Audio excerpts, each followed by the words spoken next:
শুভ সকাল বন্ধুরা, কেমন আছো সবাই? আশা করি সবাই ভালো আছো ও সুস্থ আছো। আমিও মোটামুটি বেশ ভালো আছি। শুভপ্রিয়া ক্রিয়েশনের আর একটা নতুন ব্লগে তোমাদের স্বাগত। যে যেখান থেকে ভিডিও দেখো না কেন, তোমাদের সবসময় ওয়েলকাম আমার এই ছোট্ট ব্লগে। বন্ধুরা, পুরো ব্লগ জুড়ে থাকার অনুরোধ রইল। আই হোপ আজকের ব্লগটা তোমাদের ভালো লাগবে। তো এখন বাজে সকাল 11টা। ছাদে এসেছি ঝাড় দিতে, তো ভাবলাম ভিডিও তো সকাল থেকে আজকে শ্যুটই করতে পারিনি, মানে ক্যামেরা ফোন হাতেই ধরিনি বলতে গেলে। তো ভাবলাম কি না, এখন থেকে ভিডিওটা শুরু করি, না নেক্সট দিন তো আর ভিডিও দিতে পারবো না তাহলে। আর যেহেতু এটা আমার ডেলি ব্লগের চ্যানেল, তো আমাকে তো প্রতিদিন ভিডিও দিতেই হয়। তো যাই হোক, এইখানে না এই গাছগুলোর গোড়ায় এত আগাছা হয়েছে, আর তার সঙ্গে কত পাতা পড়েছিল জানো তো। তো সেই কারণেই একটু ঝাড় দেওয়া। আর কি বলবো, টবগুলো না সব অগোছালো মতো হয়ে রয়েছে। আমার বরকে বলে বলে যে আমার মুখ একদম ব্যথা হয়ে গেল, যে জবা ফুল গাছগুলোকে এক সাইড করতে আর অপরাজিতা গাছগুলোকে এক সাইড করতে, কিন্তু সেটা কোনো মতে ও আর করতে চাইছে না। তাই বাধ্য হয়ে আজকের আমাকেই হাত লাগাতে হলো। আর এই বালতির মধ্যে যে গাছটা দেখছো একটু ঝাঁকড়া মতো হয়েছে, তো এটা হচ্ছে সাদা জবা ফুলের গাছ। আর এইটা সাদা রঙ্গন ফুলের গাছ, দুটো রঙ্গন ফুল গাছ আছে, একটা পিঙ্ক আর একটা হচ্ছে সাদা। পিঙ্কটায় তো ফুল ফোটে, কিন্তু সাদাটায় আজকে দেখলাম যে ফুল ফুটেছে। আর এই যে বালতিটা সরাতে গিয়ে আমার একদম অবস্থা খারাপ হয়ে গেল, যেহেতু লোহার বালতি, বুঝতেই পারছো কতটা ভারী। আর এই যে দেখো, জবা ফুল গাছগুলোকে আমি একদম পরপর করে সাজিয়ে দিচ্ছি, টবগুলো একসাথে রাখছি যাতে দেখতে একটু ভালো লাগে। আসলে কি বলো তো, গুছিয়ে সুন্দর করে রাখলে না দেখতে খুবই ভালো লাগে, কিন্তু এই অগোছালো মতো রাখলে একদমই দেখতে ভালো লাগে না। সেটা আমার বরকে কোনোভাবেই বোঝানো যায় না। আমি একদম কি বলবো, ফেড আপ হয়ে গেছি বলতে বলতে। আর এই অপরাজিতা গাছগুলোকে একটা দেয়ালের সাইডে রেখেছি, কারণ যেহেতু এগুলো লতানে গাছ, তো লতিয়ে লতিয়ে ধরো দেয়ালটা বেয়ে বেয়ে উঠলে বেশ দেখতে ভালো লাগে। কিন্তু এই সমস্ত কাজ আমাকে একা হাতেই করতে হয়, কারণ করার যেহেতু লোক নেই, তাই জন্য একা হাতে করলে তো এইরকমই হবে। 9 মাসে 6 মাসে একবার ধরো আমি হাত লাগাই। আর যাই হোক, এই মানি প্ল্যান্ট গাছটাকে, এই গাছগুলো কোনো মতেই হতে দিচ্ছে না। এর মধ্যে যে আগাছা গাছগুলো রয়েছে সেগুলো কোনো মতেই হতে দিচ্ছে না। তো এগুলোকেও একটু ক্লিন করে দেব। আর ছাদ ভর্তি তো তুলসী গাছ, আর তার সাথে নয়নতারা ফুল গাছ। কয়েকটা ফুল হয় বলে আমার তুলতেও ইচ্ছা করে না, কারণ যখন ঠাকুরকে পুজো দেওয়ার ফুল থাকে না, তখন না এই নয়নতারা ফুলগুলো দিয়েই আমি ঠাকুরকে পুজো দিই। অনেকে হয়তো বলতে পারো, দিদি নয়নতারা ফুল দিয়ে কি ঠাকুরের পুজো দেয়?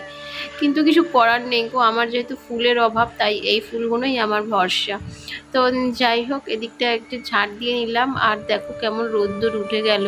যখন ছাদে এসেছিলাম তখন অতটাও রোদ্দুর ছিল না, খুব সুন্দর একটা ঠান্ডা হাওয়া বইছিল, যেন মনে হচ্ছিল অন্যদিকে কোথাও বৃষ্টি হচ্ছে, আর এদিকে মেঘলা ওয়েদার। কিন্তু দেখো রীতিমতো এখানে এখন রোদ্দুর উঠে গেল। আর রোদ্দুরে কাজ করা কিন্তু বন্ধুরা ভীষণ কষ্টদায়ক, জানো তো। আর এখানেও দেখো ইটের ফাঁকেতে মাটি নেই, কিন্তু একটা নয়নতারা গাছ হয়ে রয়েছে। তো আমি এটাকে তুলেই দিচ্ছি, কারণ কি বলতো, ছাদ ভর্তি যদি এভাবে গাছপালা হয়ে থাকে না, ভীষণ জল সব করে, জল আটকে থাকে আর ড্যাম্প হতে থাকে। তো সেই কারণে গাছগুলোকে দেখো এখন তুলে দিচ্ছি। যেগুলো টবে আছে সেগুলো ঠিক আছে, কিন্তু কোনো রকম আগাছা আমি দেয়ালে হতে দিই না, কারণ এতে দিয়ে ভীষণ কিন্তু জল শোপে। তো যাই হোক, এখন দেখো রোদ্দুরের মধ্যে এখন ঝাড় দিতে শুরু করে দিয়েছি। আর আমার বর বলছে, কেন তুমি এই রোদ্দুরের মধ্যে এত কাজ করতে যাও?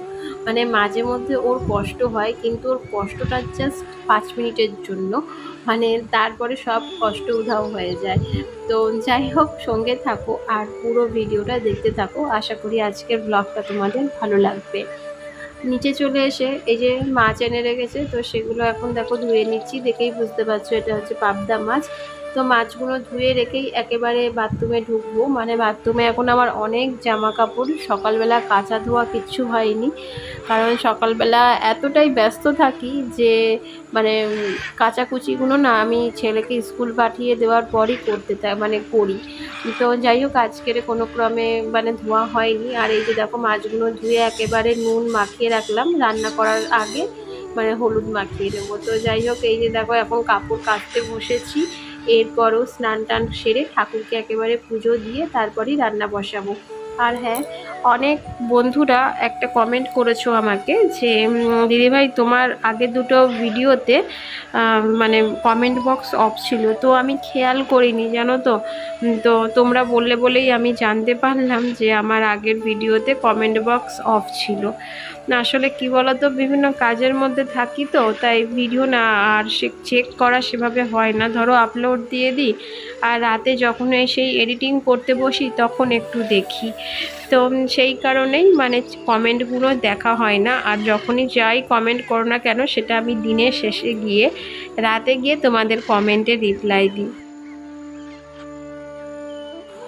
তো বন্ধুরা, তোমরা কে কোথা থেকে আমার ভিডিও দেখো অবশ্যই কমেন্ট করে জানিও। আর আমার ভিডিওর কোনো অংশ যদি তোমাদের ভালো লেগে থাকে, একটা লাইক কমেন্ট এবং শেয়ার অবশ্যই করে দিও।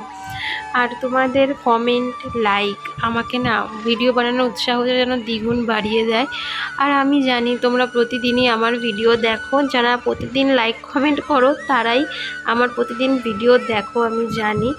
আর অনেকে তো অনেক মনোযোগ সহকারে দেখো, তাই জন্যই তো মানে এত কোশ্চেন আমাকে করতে পারো। তো করবে, যেটা যার মনে হবে তার রিপ্লাই আমি অবশ্যই দেব। আর কোনো রকম খারাপ কমেন্ট করো না প্লিজ, আমার তাহলে কিন্তু ভীষণ পরিবারের দুঃখ হয়। মানে কোনো খারাপ কমেন্ট পেলে না আমার সত্যি মনটা ভেঙে যায়। তো যাই হোক, স্নান টান সেরে চলে এসেছি ওপরে, ঠাকুরকে পুজো দেবো। আর দোপাটি ফুল গাছে না অনেকগুলো ফুল হয়েছিল, তো সেগুলো দেখো তুলে নিলাম। আর এখন অপরাজিতা গাছ থেকেও নীলকণ্ঠ ফুলগুলোকে তুলে নিচ্ছি। এত সুন্দর লাগে বন্ধুরা দেখতে, যেন এই প্রাকৃতিক দৃশ্যগুলো দেখতে দেখতেই মানে দেখতেই আমার চোখ জুড়িয়ে যায়। কথার মাঝখানে অনেক ভুলভ্রান্তি হয়ে যাচ্ছে, তো প্লিজ তোমরা কিছু মনে করো না, ক্ষমা করে দিও। আর এই যে দেখো সাদা অপরাজিতা, এটা আমার খুব ফেভারিট। তো অনেকে দেখেছি লাল কালার অপরাজিতা, পিঙ্ক কালার অপরাজিতা মানে গাছ থাকে, কিন্তু আমি না মার্কেটে একদমই পেলাম না জানো তো। আমার খুব ইচ্ছা বিভিন্ন ধরনের অপরাজিতার গাছ এনে আমি একটা বাগান বানাবো। তো যাই হোক, এখানে দেখো লক্ষ্মী জবাগুলোকেও তুলে নিচ্ছি।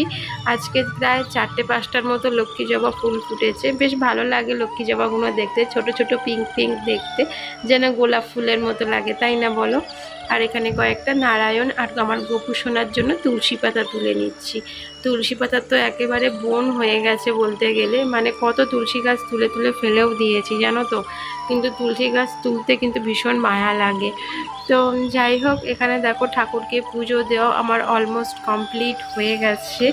তো ফোন ধরার লোক ছিল না, তো সেই কারণে ঠিকঠাকভাবে ভিডিও শ্যুট করতে পারছি না।